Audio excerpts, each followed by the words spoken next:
Chapter 23. Your faith is your fortune. Be ears that hear. Let these sayings sink down into your ears, for the Son of Man shall be delivered into the hands of men. Luke 9:44. Let these sayings sink down into your ears, for the Son of Man shall be delivered into the hands of men. Be not as those who have eyes that see not, and ears that hear not. Let these revelations sink deep into your ears, for after the Son or idea is conceived, man, with his false values, reason, will attempt to explain the why and wherefore of the Son's expression, and in doing so will rend him to pieces.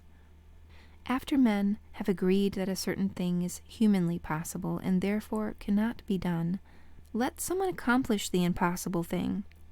The wise ones who said it could not be done will begin to tell you why and how it happened, after they are all through tearing the seamless robe. John 19:23. The cause of manifestation is the robe. Once they tear it apart, they will be as far from the truth as they were when they proclaimed it impossible. As long as man looks for the cause of expression in place other than the expressor, he looks in vain. For thousands of years, man has been told, "I am the resurrection and the life." John 11:25. No manifestation cometh unto me save I draw it. John 6:44. But man will not believe it.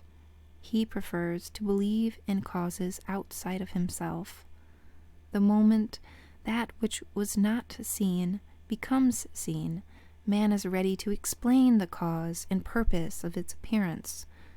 Thus, the Son of Man, the idea's desiring manifestation, is constantly being destroyed at the hands of man, or reasonable explanation, or wisdom. Now that your awareness is revealed to you as cause of all expression, do not return to the darkness of Egypt with its many gods. There is but one God. The one and only God is your awareness. All the inhabitants of the earth are reputed as nothing, and he doeth according to his will in the army of heaven, and among the inhabitants of the earth, and none can stay his hand, or say unto him, What doest thou? All the inhabitants of the earth are accounted as nothing, but he does according to his will in the host of heaven, and among the inhabitants of earth, and no one can ward off his hand, or say to him, What have you done? Daniel 4:35. If the world should agree that a certain thing could not be expressed, and yet you become aware of being that which they agreed could not be expressed, you would express it. Your awareness never asks permission to express that which you are aware of being. It does so naturally and without effort. In spite of the wisdom of man and all opposition, salute no man by the way, carry no money, belt, no bag, no shoes, and greet no one on the way. Luke 10:4, 2 Kings 4:29. This is not a command to be insolent or unfriendly, but a reminder not to recognize a superior, not to see in anyone a barrier to your expression. No one can stay your hand or question your ability to express that which you are conscious of being. Do not judge after the appearances of a thing, for all are as nothing in the eyes of God. All the nations are as nothing before him. They are regarded by him as less than nothing and meaningless. Isaiah 40:17. When the disciples, through their judgment of appearances, saw the insane child, Mark 9:17-29, Luke 9 37 through 43, they thought it a more difficult problem to solve than others they had seen, and so they failed to achieve a cure. In judging after appearances, they forgot that all things were possible to God.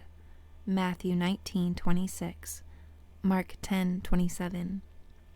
Hypnotized as they were by the reality of appearances, they could not feel the naturalness of sanity.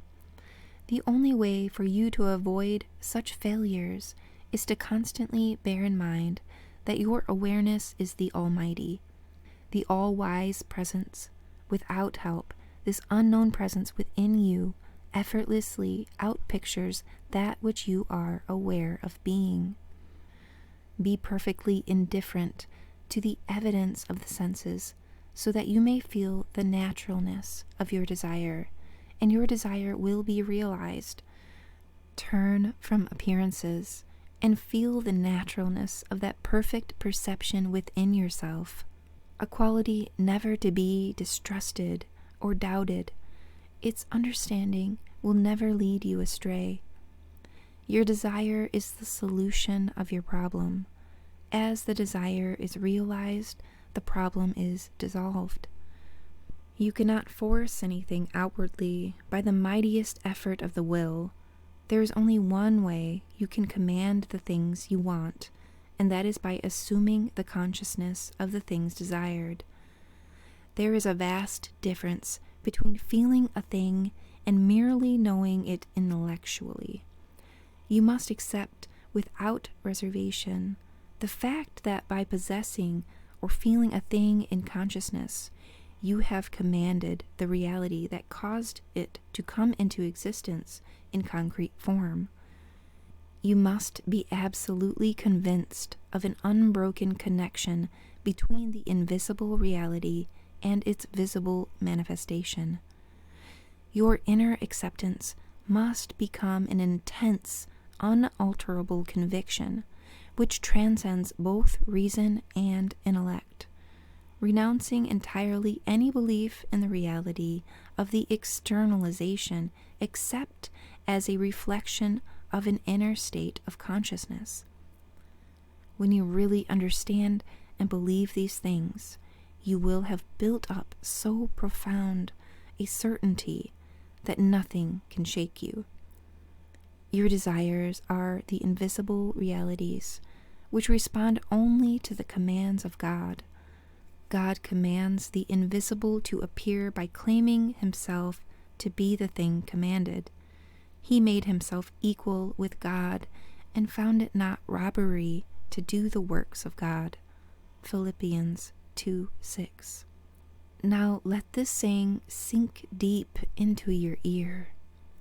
Be conscious of being that which you want to appear. Thanks again for listening, guys. See you in the next one.